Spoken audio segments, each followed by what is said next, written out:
Hello everyone, welcome back to my channel. কেমন আছো সবাই? আশা করি সবাই খুব ভালো আছো। আজকে ক্যামেরার সামনে একটা নতুন ভিডিও নিয়ে আসলাম, আর এইভাবে নিয়ে আসলাম, মানে এইভাবে বসে একটা ভিডিও করছি। আর আজকে তো অন্যান্য কাজকর্ম কিছুই দেখাচ্ছি না।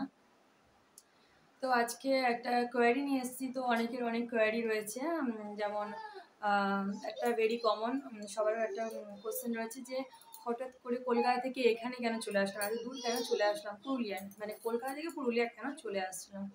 তো তার আগে বলি, কলকাতা থেকে পুরুলিয়া আসা এটা আমার ফার্স্ট টাইম না, এর আগেও আমি এসেছি এখানে।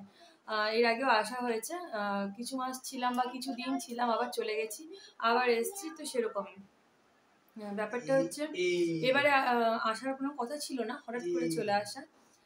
আমার ওখানে কলকাতাতে সবকিছু সেটেল, সবকিছু তোমরা ভিডিও দেখেছো। এরপরে গেলে আমি ভিডিও করব আর দেখাবো যে ওখানে আমার সমস্ত কিছু, মানে পুরো একটা সেটিং ঘর রয়েছে, সমস্ত কিছু রয়েছে। আর মানে যেটুকু ঘরটাকে আমি আস্তে আস্তে সমস্ত কিছু দিয়ে সাজিয়েছি ঘরটাকে, সেহেতু কোনো অসুবিধা ওই ঘরের, মানে কোনো অসুবিধা বলতে কোনো কিছুর কমতি নেই ঘরে। শুধু ঘরটার মধ্যে বলতে গেলে আমাদের বাড়িটার মধ্যে টিভিটা কেনা হয়নি, যেটা আমাদের প্ল্যানিং চলছিল যে আমরা একটা টিভি নেবো, কিন্তু নেওয়া হয়নি। সেই জন্য আর মোটামুটি সবই আছে, ফ্রিজ কেন, ফিল্টার কেন, মানে সমস্ত যা যা লাগে একটা সংসারে সব কিছুই আছে। কিন্তু ওখানে ওখানে থাকার অনেক চেষ্টা করেছিলাম যে একা একা থাকবো, কিন্তু থাকতে পারিনি। তো এখানে চলে এসেছি, এখানে বলতে পুরুলিয়া চলে এসেছি। আর ওখানে সব কিছু থেকেও কেন থাকতে পারলাম না সেই কথাটাই ফার্স্টে বলবো। ওখানে যখন ছিলাম, তো সেখানে আমি ভেবেছিলাম যে তোমাদের দাদা তো যেহেতু এখানে কর্মসূত্রে পুরুলিয়াতে কাজ করে, সেই জন্য এখানে থাকে।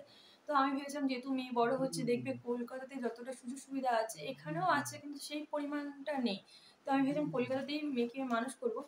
এবারে যখন মেয়েকে নিয়ে একা ওখানে থাকছি, তখন না একা থাকতে অনেক প্রবলেম ফেস করছিলাম।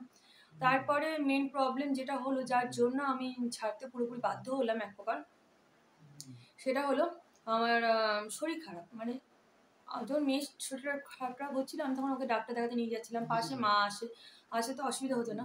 কিন্তু মাঝে আমার এতটাই শরীর খারাপ হয়ে গেল, তখন কিন্তু খুবই সমস্যা। মানে আমার শরীর খারাপ হয়ে গেলে আমার মা অতটা চালাচুতুর না যে আমাকে নিয়ে তাড়াহুড়ো করে কোথায় মানে ডাক্তার দেখাতে নিয়ে যাওয়া, কোথাও যোগাযোগ করা, সেই ব্যাপারটা অতটা মানে মা এক্সপার্ট না।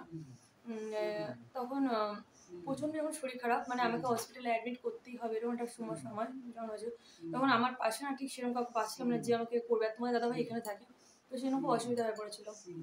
তারপরে আমার কিন্তু সঙ্গে সঙ্গে ফোন করতে হয়েছিল।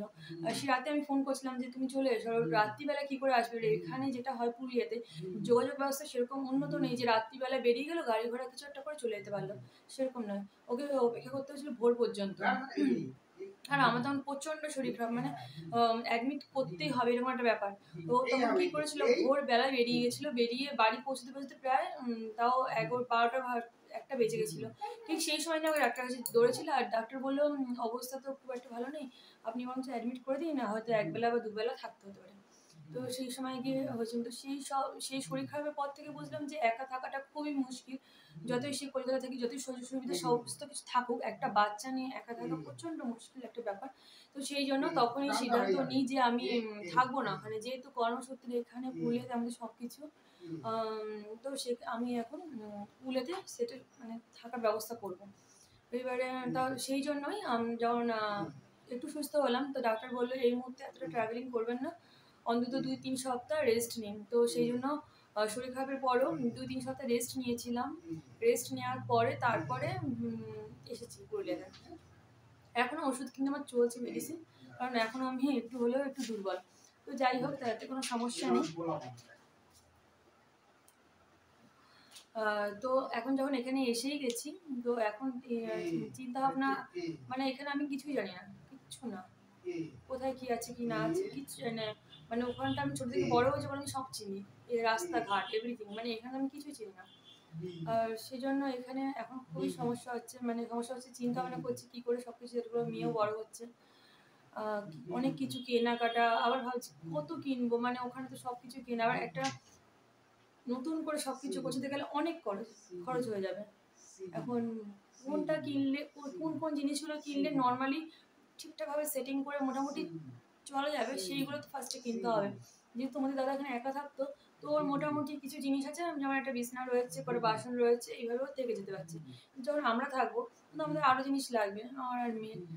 যেমন একটা আলমারি না হোক, একটা আলনা টাইপের একটা জিনিস হবে, জামা কাপড় রাখতে হবে।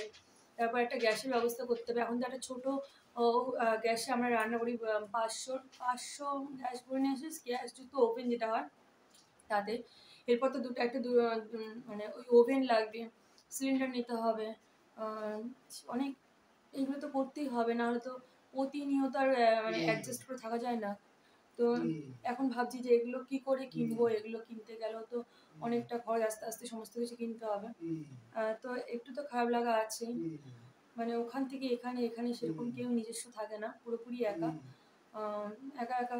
আর ওখানে সব থাকতো যেন এক একটা সময় যেন পুরোপুরি একা লাগতো, মানে যখন শরীর খারাপ হতো তখন সবাই রয়েছে পাশে, কিন্তু ফট করে কেউ দৌড়ে আসার মতন সেরকম মনে ছিল না। যতই কষ্ট হোক আমাদের এখানেই থাকতে হবে। এখন যতদিন এখানে আছি তখন এখানেই সমস্ত কিছু গোছাতে হবে। বাড়িতে দিয়ে এসে মোটামুটি অনেকটাই আমি গুছিয়েছি, ঘরটা যতটা পেরেছি গুছিয়েছি, আরও অনেক কিছু বাকি আছে গোছানো। আর এখানে এসে একটু একটু অসুবিধা হচ্ছে, বাট এটাই হলো মেন রিজন যে ওখানে তো আমি এমনিতেও ফ্ল্যাটে আমি থাকতে পারছিলাম না, বিভিন্ন কারণে ভয়ও পাচ্ছিলাম। একা একা ফ্ল্যাটে থাকাটা খুবই মুশকিল।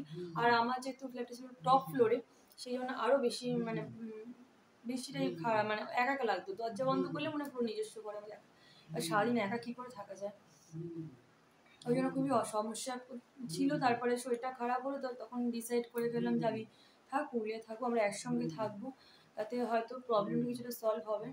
তো সেই জন্য এখানে চলে আসা। আর দোলের পরের দিন, হোলির দিনকে এখানে চলে এসেছি, কটা জামা কাপড় নিয়ে চলে এসেছি, বেশি কিছু নিয়ে আসা হয়নি।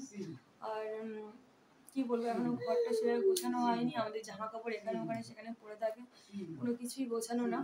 তবুও চেষ্টা করছি আস্তে আস্তে সব কিছু গুছিয়ে নেওয়ার। সব কিছু গুছাতে হবে, কারণ যেহেতু এখানে থাকতে হবে, তো সেরকমভাবে কিছু গুছাতে হবে। তো সেরকমভাবে আস্তে আস্তে গুছিয়ে নেবো। কী কী নিলে মেনলি চলে যাবে জিনিস, সেগুলো তোমরা সাজেস্ট করো কী কী নিলে চলে যাবে, মানে মোটামুটিভাবে চলে যাবে সেগুলো। তো এটাই হলো মেন রিজন কলকাতা থেকে পুরুলিয়া আসা। তো আস্তে আস্তে দেখাবো আমরা কীভাবে সেট আপ হচ্ছে, কীভাবে সেটিং হচ্ছে, মানে সব সেটেল হচ্ছে, সমস্তটাই দেখাবো। বেশ কিছুদিনই হয়েছে এখানে এসছি, জাস্ট 1 উইক কি 2 উইকস হতে যায় এরকম এসছি। এখানে পরিবেশটা ভালো, আর সত্যি তো বলতে এখানে সেই মাঠ, ক্ষেত সমস্ত কিছু রয়েছে, তো আবহাওয়া পরিবেশ সবই কিন্তু খুব ভালো। যদিও বা পুরুলিয়া একটু গরম পড়ে, তাতে কোনো অসুবিধা খুব একটা হয় না। ঠিক আছে, মোটামুটি সবই ঠিক আছে। আর আমরা তিনজন একসঙ্গে থাকলে মনে হয় আমাদেরই পক্ষে অনেকটাই সুবিধা। দুজনে একসঙ্গে সংসারটা গোছাবো, একসঙ্গে থাকতে পারবো। একা একা থাকাটা ওরও অসুবিধা হচ্ছিল, এখান থেকে আমারও ওখানে অসুবিধা হচ্ছিল, তো দুজনে একসঙ্গে চলে এসেছি। তা এই এসে ঠিক করেছি না ওখানে থেকে ঠিকঠাক ছিলাম, তোমরা সাজেস্ট করো, বলো কোনটা আমি করে এটা করে ভুল করেছি কি ঠিক করেছি আমি জানি না, তোমরা সাজেস্ট করো, অবশ্যই কমেন্ট করো। আজকের ভিডিওটা এত অবধি, টাটা।